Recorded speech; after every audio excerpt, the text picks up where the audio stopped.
Vamos ver se já iniciou. Alô, boa noite. Boa noite, pessoal. Acredito que já começou. Beleza. Pessoal, vamos então retomar o nosso estudo. Esse vídeo aqui faz parte de uma série de formação doutrinal. Está fazendo aqui na página no Facebook Evangelizar Nossa Missão e vamos compartilhar também em outros canais essa formação, esses vídeos. Nós falamos sobre a pessoa de Jesus na palavra de Deus, na Bíblia, né? Nós falamos sobre a autenticidade da palavra de Deus, a autenticidade da Bíblia. Nós falamos também sobre os gêneros literários e sobre a sagrada tradição. E hoje nós vamos falar um pouco sobre os livros da Bíblia, ok, pessoal? E um pouquinho aí, só começar a falar sobre a tradução. Pessoal, na página Evangelizar Nossa Missão, lá no início, você vai ver um link aonde num blog eu estou listando todos os vídeos. Se eu não me engano aqui, esse é o quarto vídeo. Esse é o quarto vídeo, ok? E quem quiser ver o primeiro, o segundo, o terceiro e os que vai vir também, vai estar nesse link que está sempre lá no início da página. Sobre a página, aí você vai ver lá o link, é um blog, e lá eu vou estar sempre colocando os vídeos, e vocês podem ver os vídeos anteriores. Então, vamos lá, pessoal. Vamos direto ao assunto, que eu não gosto de enrolação. Vamos só fazer uma oração, né? Em nome do Pai, e do Filho, e do Espírito Santo. Amém. Senhor nosso Deus, nós clamamos o Teu Espírito Santo para que nos ilumine, Senhor, para que nós possamos reter a Tua palavra e guardar no coração. Aprender, Senhor, sobre estas verdades, para melhor aumentar a nossa fé, para melhor viver a nossa fé. Amém, Senhor. Meus irmãos, nós sabemos que existem 73 livros na Bíblia, ok? A Bíblia foi escrita num período aí de 3.000 anos, mais ou menos, um pouco mais, um pouco menos. E nós temos várias histórias, várias culturas, várias épocas, vários autores aqui retratados. Nós temos, atualmente, alguém pode perguntar, poxa, por que que a Bíblia Católica tem 73 livros e a protestante tem 66, né? A Bíblia não é um livro único, então são vários, é uma biblioteca de livros, ok? Dentro da Bíblia, onde Deus nos fala de várias formas, de vários modos, em várias épocas, por vários autores, mas é o mesmo Deus que fala conosco. Então, para que nós possamos entender gêneros literários, a gente precisa um pouco conhecer cada livro da Bíblia, ok? Mas antes de entrar nos 73 livros e explicar um pouco eles, vamos entender por que tem essa diferença entre a Bíblia católica e a protestante. A Bíblia se divide em duas partes, o Antigo Testamento e o Novo Testamento, ok? O Antigo Testamento você vai ter antes de Cristo, toda a história antes de Cristo. O Novo Testamento, toda a vida de Cristo em diante. O Antigo Testamento é a maior parte, ok, dos livros. O Novo Testamento são menos livros. O Novo Testamento não há diferença entre nós e os protestantes. É o Antigo Testamento que é o problema, que eles não aceitam alguns livros, ok? Então, da onde começou isso, essa historinha? Por que que aconteceu isso? A questão é o seguinte, eu vou pegar aqui o Escola da Fé mais uma vez, Sagrada Escritura, do professor Felipe Aquino, e ele vai nos dizer o seguinte, nesse trechinho aqui, página 32. Havia, no início do cristianismo, duas Bíblias judaicas, né? Então, dois antigos testamentos na época do cristianismo antigo. Um Antigo Testamento, ele estava na Palestina, ok? No país de Jesus, no país né, onde aconteceu todo o Novo Testamento, o desenrolar da vida de Cristo, etc. E na Alexandria, no Egito, tinha um outro Antigo Testamento, com outra compilação, a mesma coisa, tá, gente? Só que existiam algumas diferenças. É o mesmo Antigo Testamento, ok? 90% aí é a mesma coisa. Só tinha algumas diferenças, ok? De tradução e alguns livros a mais. Essa é a diferença. A Igreja Católica se respalda na versão do Antigo Testamento de Alexandria, no Egito. Os protestantes se respaldam na versão do Antigo Testamento da Palestina. Ok? Agora, por que a igreja fez isso? Né? Os protestantes falam, a gente escolheu da Palestina porque foi o momento, a terra que Jesus viveu. Beleza. Ok, a terra que Jesus viveu. Mas o contexto geográfico define quais são os livros inspirados? Ou são os cristãos que definiram? Qual é o mais correto? Eu defini hoje, Alessandro, agora, em 2020, ou os discípulos de Lutero, porque nem Lutero aceitou isso. Lutero, quando, né, imprimiu a Bíblia, ele imprimiu 73 livros. Foi depois os discípulos do discípulo de Lutero que fizeram a besteirada toda, de tirar os livros e escolher o outro lado. Por interesses doutrinais. Olha só, por interesses doutrinais. Então, tem interesses humanos na história.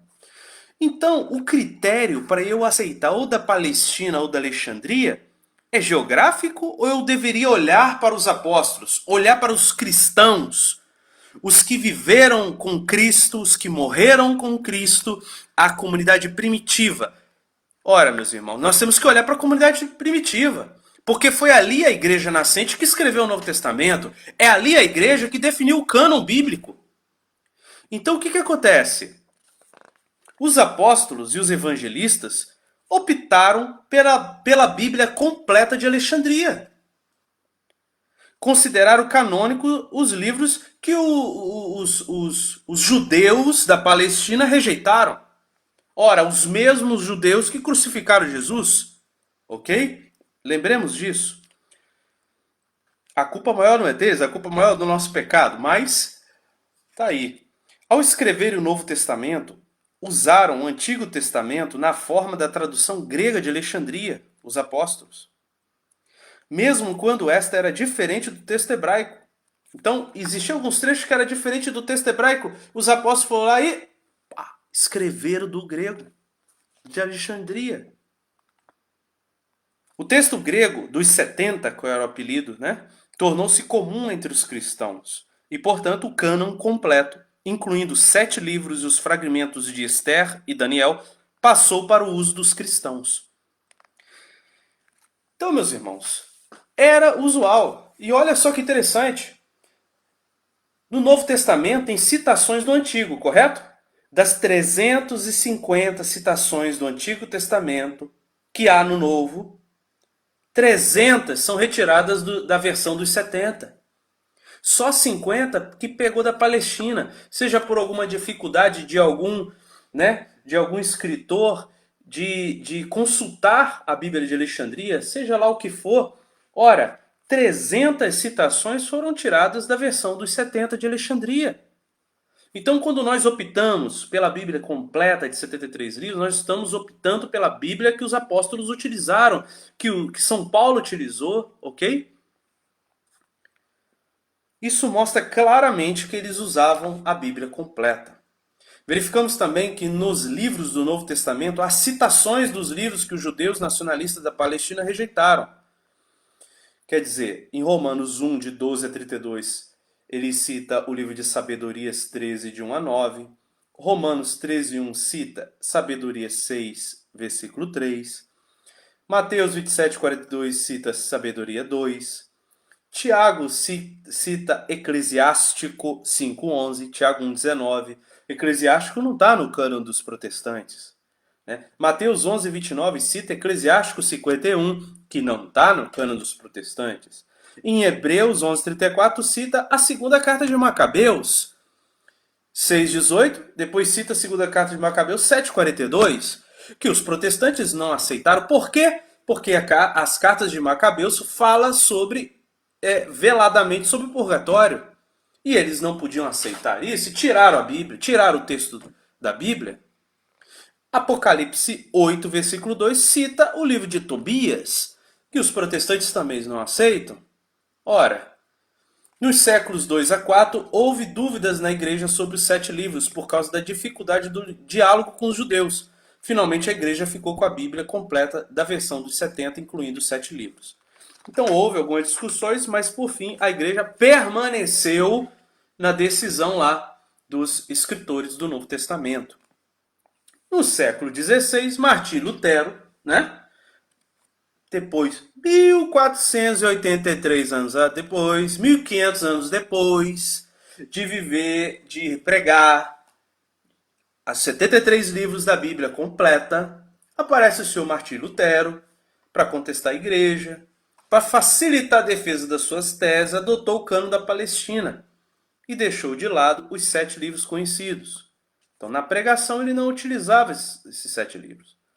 Sabemos que é o Espírito Santo quem guia a igreja e fez com que... aqui não precisa.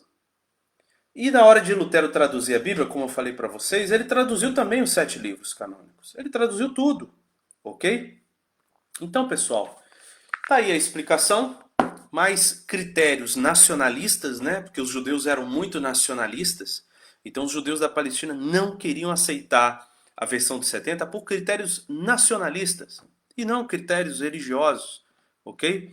E os apóstolos, por bem, pegaram a versão de 70. Não é, com certeza, Jesus deve ter orientado eles.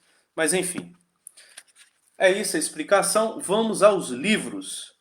Nós temos, no início da Bíblia, 7 livros, que são chamados, né, o Pentateuco. Não, 5 livros, chamado Pentateuco. Gênesis, Êxodo, Levítico, Números e Deuteronômio.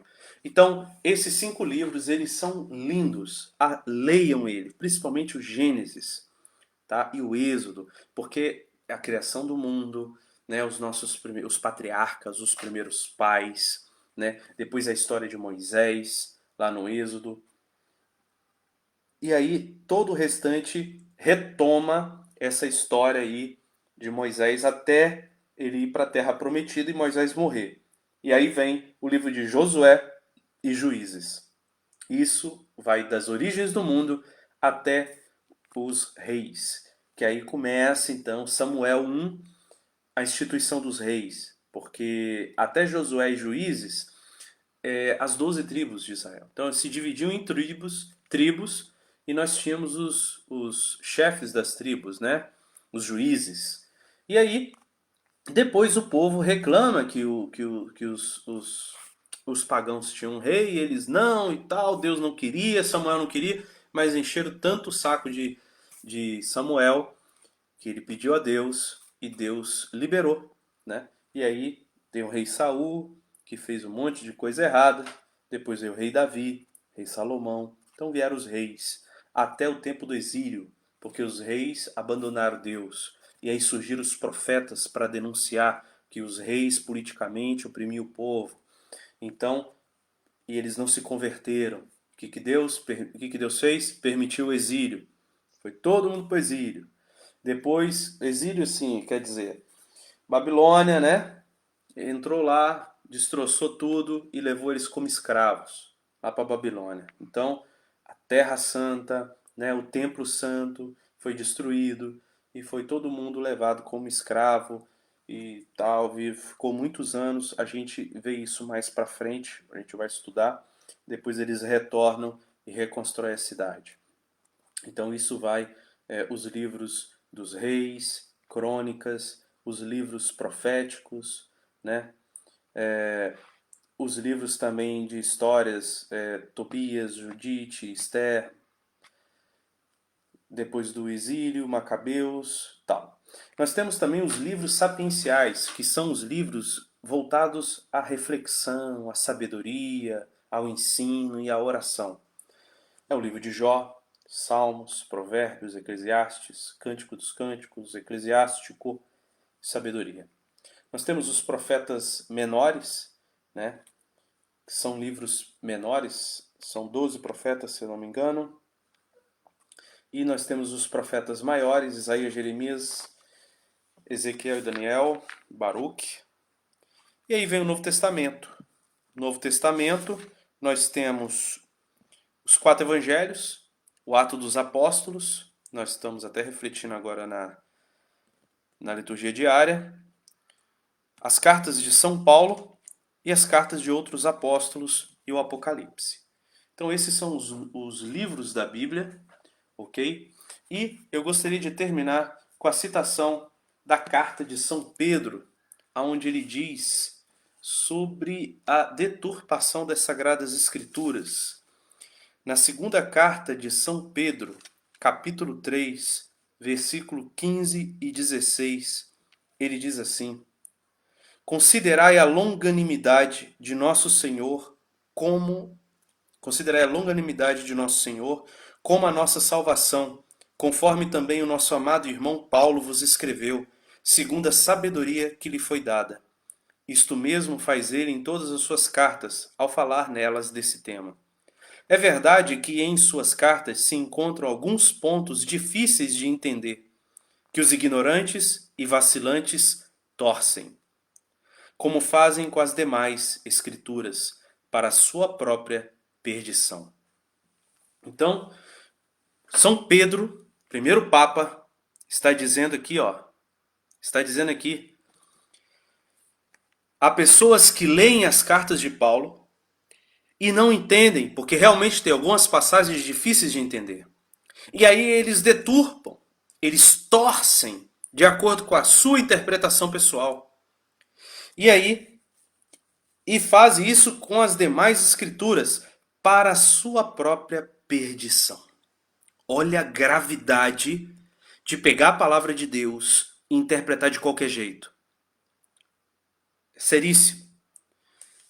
No capítulo 1 da mesma carta, no versículo 20, São Pedro diz assim: Antes de mais nada, sabei isto, que nenhuma profecia da Escritura resulta de uma interpretação particular. Pois a profecia jamais veio por vontade humana, mas homens, impelidos pelo Espírito Santo, falaram da parte de Deus. Meus irmãos, a Sagrada Escritura não é de interpretação pessoal. Não é o Alessandro aqui que vai interpretar. Eu preciso ser fiel ao autor. Eu preciso ser fiel à interpretação da igreja, porque foi a igreja que escreveu isso aqui. Foi a igreja reunida, os apóstolos. Então, meus irmãos, a teoria de Lutero, sola escritura, quer dizer, só a escritura, e a teoria do livre exame da Bíblia, quer dizer, cada um pode examinar a Bíblia como quiser e interpretar como quiser, vai diretamente contra a instrução de São Pedro. Segunda carta de Pedro, capítulo 1, versículo 20. E aí ele fala lá, como nós limos no capítulo 3, que eles fazem isso para a sua própria perdição.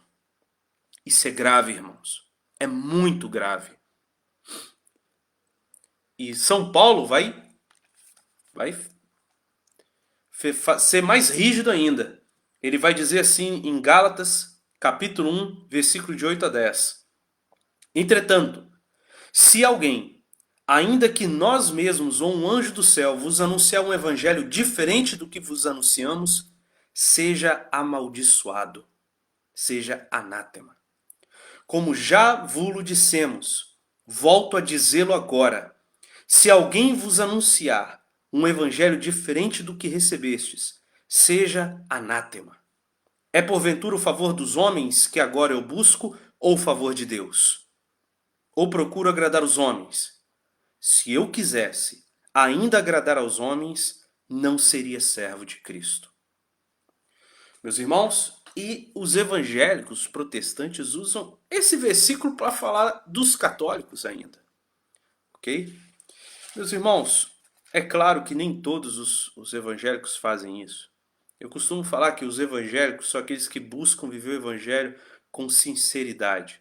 Os protestantes é aqueles que buscam atacar a igreja de Cristo. Então, o que eu estou fazendo aqui é defendendo a igreja. Muito mais do que atacando eles, é defendendo a verdade. Porque a verdade, meus irmãos, é que você vai conversar com um protestante, ele só quer saber de protestar. Ele não quer saber, muitas vezes, alguns sim querem buscar a verdade, são honestos, mas há muitos desonestos nesse sentido.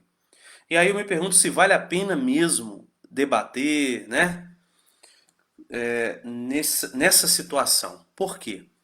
Porque às vezes você vai lá, aí ele fala, não, Nossa Senhora, Mãe de Deus, isso é um absurdo, isso é uma heresia. Aí você vai lá, pega a Bíblia, pega o Evangelho de Lucas e mostra para ele que o próprio Espírito Santo inspirou Santa Isabel a falar mãe do meu Senhor, mãe do meu Quírios, mãe do meu Deus. E aí você mostra com A mais B, prova pro cara, aí o cara vai o quê? Não, mas tem as imagens. Aí você vai lá, vai explicar as imagens. Não, mas tem o purgatório. Aí ele fica trocando.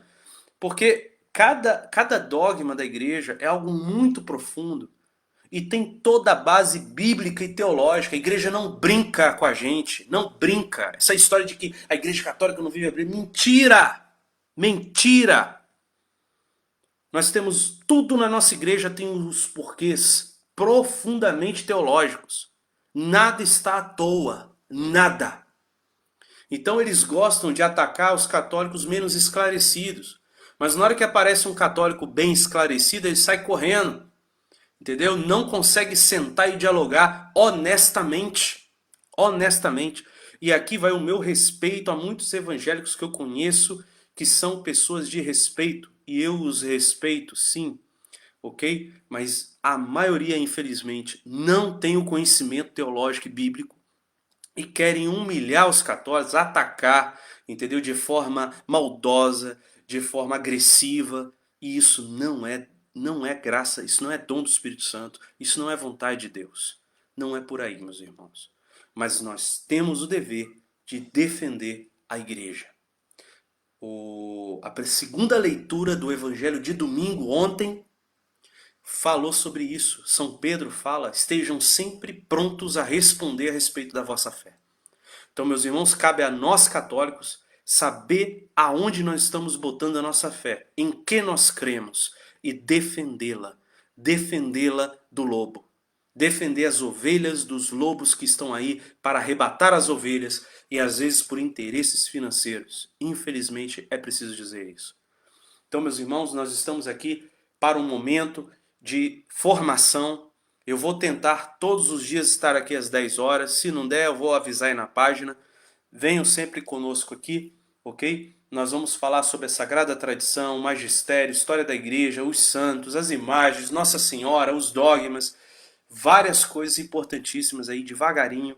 Se vocês quiserem, coloquem nos comentários temas que vocês gostariam que seja tratado, dúvida de vocês, ok, meus irmãos? Que a gente vai tentar, se a gente souber, a gente ajuda, se não souber, a gente vai buscar quem sabe, puxar informação e trazer para vocês, tá bom?